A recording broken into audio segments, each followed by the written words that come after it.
भैया दूज की कहानी। एक बार की बात है, एक बूढ़ी औरत जिसके 7 पुत्र एक पुत्री थी। उस बूढ़ी औरत के 7 बेटों पर सर्प की कुदृष्टि थी। जैसे ही उसके किसी भी बेटे की शादी होती, उसका 7वां फेरा होता तो सर्प उसे डंस लेता और वो मृत्यु को प्राप्त हो जाता था। वो बूढ़ी औरत दुखी हो गई थी। बेटी की शादी पहली की जा चुकी थी, इसी तरह 6 बेटों की मृत्यु हो गई थी। उस बूढ़ी औरत का बहुत बुरा समय आ गया था, जिसकी वजह से उसने 7वें बेटे की शादी करने के लिए मना कर दिया था।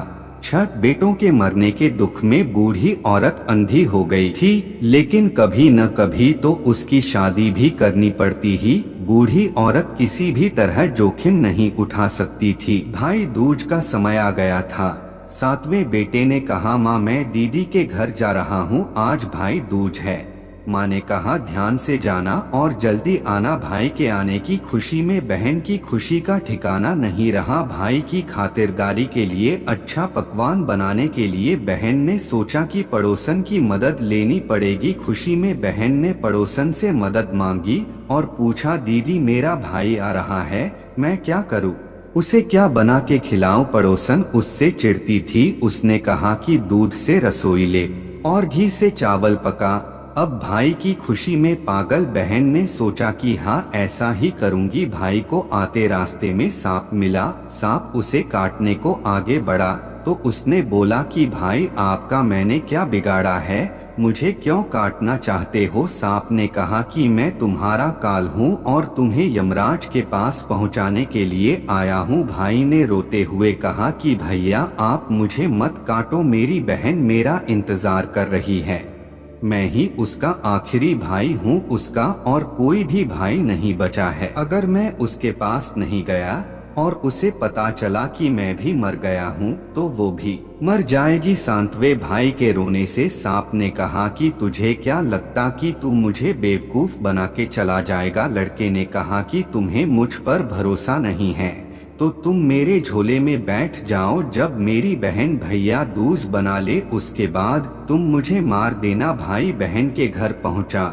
भाई को देखकर बहन की आंखों से आंसू निकल आए। भाई ने बहन से बोला, दीदी भूख लग रही है, खाना दो जल्दी। बहन ने पड़ोसन के कहने पर रसोई को दूध से धोया था और घी में चावल पकाने की कोशिश की थी। भाई ने पूछा कि क्या हुआ दीदी, इतना समय क्यों लग रहा है। दीदी ने सारी बात बताई कि पड़ोसन ने मुझे ऐसे ऐसे करने को कहा। भाई ने हंसते हुए कहा कि दीदी कहीं सुना है आपने कि दूध से कभी रसोई लीपी गई हो और घी में कभी चावल पके हैं।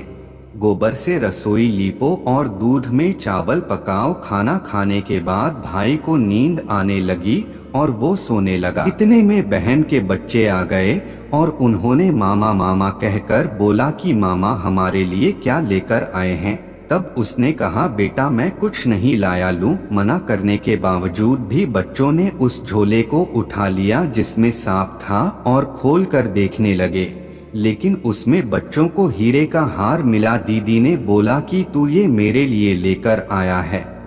भाई ने बोला कि तुम्हें अच्छा लगा तो तुम रख लो। अगले दिन भाई ने बहन से अपने घर जाने की इजाजत मांगी। बहन ने अपने भाई के लिए लड्डू बना के रखे थे। बहन ने लड्डू भाई को दिए। भाई ने बहन से अलविदा लिया और आगे चल दिया। थोड़ी दूर जाकर थक कर एक पेड़ के नीचे सोने लगा। इधर बहन के बच्चों ने कहा, माँ खाना दे दो, भूख लगी है। उनकी माँ ने कहा कि अभी खाना नहीं बना है, समय लगेगा। तब बच्चों ने कहा, जो मामा को लड्डू दिए थे हमें भी दे दो, हम खा लेंगे। माँ ने कहा, जाओ चक्की पर रखे हैं, बचे हुए लड्डू जाकर खा लो। बच्चों ने जाकर देखा तो पता चला कि वहाँ सांप की हड्डियाँ पड़ी है। अब बहन की हालत खराब हो गई और वो बाहर की तरफ भागी। लोगों से पूछने पर पता चला कि एक पेड़ के नीचे एक व्यक्ति सो रहा था। बहन को लगा कि वही उसका भाई है। वो भागती हुई उसके पास गई और उसे उठाने लगी। उसने भाई को उठाया और पूछा, कहीं तूने लड्डू तो नहीं खाए। भाई ने कहा, दीदी क्या हुआ, ये रहे तुम्हारे लड्डू, मैंने नहीं खाए। बहन को लगा कि कुछ अच्छा नहीं हो रहा है। उसने बोला कि मैं भी अब तेरे साथ घर चलूंगी, तुझे अकेले नहीं छोड़ूंगी। भाई ने बोला कि तुम्हारी मर्जी। चलते हुए बहन को प्यास लगी। भाई से बोला कि मुझे प्यास लगी है, पानी पीना है। भाई ने चारों तरफ नजर फैलाई और देखा कि आसमान में एक चील उड़ रही थी। बहन ने भाई बोला कि तू यहीं रुक, मैं अभी आ रही हूँ। बहन पानी पी कर आ रही थी कि उसने देखा कि एक जगह जमीन में 6 शिलाएं गड़ी हैं और एक बिनागड़ी हुई रखी है। बहन ने वहाँ से गुजर रही एक बुढ़िया से पूछा कि ये सब क्या है। उस बुढ़िया ने बताया कि किसी एक औरत के 7 बेटे हैं जिनमें 6 की शादी के समय सांप काटने से मृत्यु हो गई थी। अब जब 7वें की शादी होगी तब ये आखिरी शीला भी बाकियों की तरह जमीन में गड़ जाएगी। बहन ने जब ये सुना तो उसके होश उड़ गए। वो समझ गई थी कि ये सब उसके भाइयों के लिए किया गया है।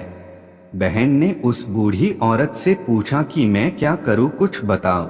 बूढ़ी औरत ने उसे सब बता दिया कि वो अपने भाई की जान कैसे बचा सकती है। भाई की जान बचाने के लिए बहन कुछ भी करने को तैयार हो गई। बूढ़ी औरत के कहने पर बहन ने अपने बालों को खोल लिया और अपने भाई के पास गई और जोर जोर से बोलने लगी, तू तो जलेगा, कटेगा, मरेगा। भाई ने बहन की ये हालत देखकर सोचा कि दीदी को ये क्या हो गया है। दीदी तो पानी पीने गई थी, लगता है कि कोई चुड़ैल दीदी पर आ गई है। किसी तरह भाई अपनी दीदी को लेकर अपनी माँ के पास आया और माँ को सब बताया। कुछ समय बाद भाई की सगाई का समय आ गया था। बूढ़ी माँ ने 7वें बेटे की शादी की मंजूरी दे दी थी। भाई को जब सेहरा पहनाने की बारी आई तो बहन ने कहा कि ये नहीं सेहरा तो मैं पहनूंगी, ये तो जलेगा मरेगा। सेहरे में सांप था। बहन ने उस सांप को निकाल दिया। इसी तरह सांप ने बहुत कोशिश की लेकिन सफल नहीं हुआ और बहन ने अपने भाई की रक्षा की, हार कर सांपों का राजा खुद आया, गले की वरमाला में छुपकर बैठ गया।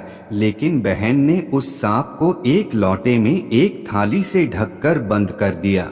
अब ये देखती हुई सांप की पत्नी वहां आ गई और बोलने लगी कि मेरे पति का दम घुट रहा है, उसे छोड़ दो। लेकिन बहन ने कहा कि तेरे पति को छोड़ देंगे, पहले तू मेरे भाई से अपनी कुदृष्टि हटा और अपने रास्ते जा। नागिन ने ऐसा ही किया। बहन के इशारे पर नई दुल्हन ने कहा कि मैं तेरे पति को छोड़ दूंगी, पहले मेरे एक जेठ को छोड़ दो, कोई तो होना चाहिए घर में जिससे मैं लड़ा करूं।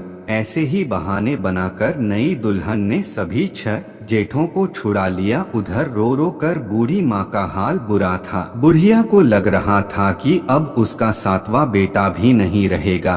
किसी ने बताया कि आपके सभी बेटे और बहुएं आ रही है।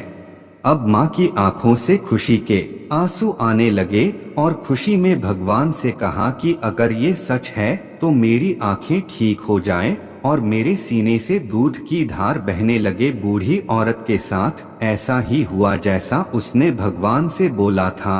अपने बच्चों को देखकर वो बहुत खुश हुई। बूढ़ी औरत को अपनी बेटी की शक्ति और बेटी का अपने भाइयों से प्यार देखकर उसे बहुत अच्छा लगा। सभी भाई अपनी बहन को ढूंढने लगे लेकिन देखा कि वो तो भूसे की कोठरी में सो रही थी। उठने के बाद वो अपने घर को चली गई। फिर उसके साथ लक्ष्मी माँ भी जाने लगी। बूढ़ी माँ ने कहा कि बेटी पीछे मुड़कर देख, क्या सारी लक्ष्मी अपने साथ ही ले जाएगी। बहन ने पीछे मुड़कर देखा और हंसते हुए कहा, जो भी कुछ माँ ने अपने हाथों से दिया वह मेरे साथ चल और बाकी बचा हुआ मेरे भाई भाभी के साथ रुक जाए। बहन ने अपने भाई भाभी की जिंदगी संवार दी। दोस्तों, देखा एक बहन के प्यार ने अपने भाइयों की जिंदगी संवार दी। भैया दूज के दिन की कथा सभी बहनों भाइयों को सुननी चाहिए। अगर आपको भैया दूज की कहानी सच में अच्छी लगी हो तो अपने परिवार वालों, रिश्तेदारों और मित्रों आदि में शेयर करना न भूलें और चैनल पर नए हैं तो सब्सक्राइब कर ले। मिलते हैं ऐसी ही अगली वीडियो में। धन्यवाद।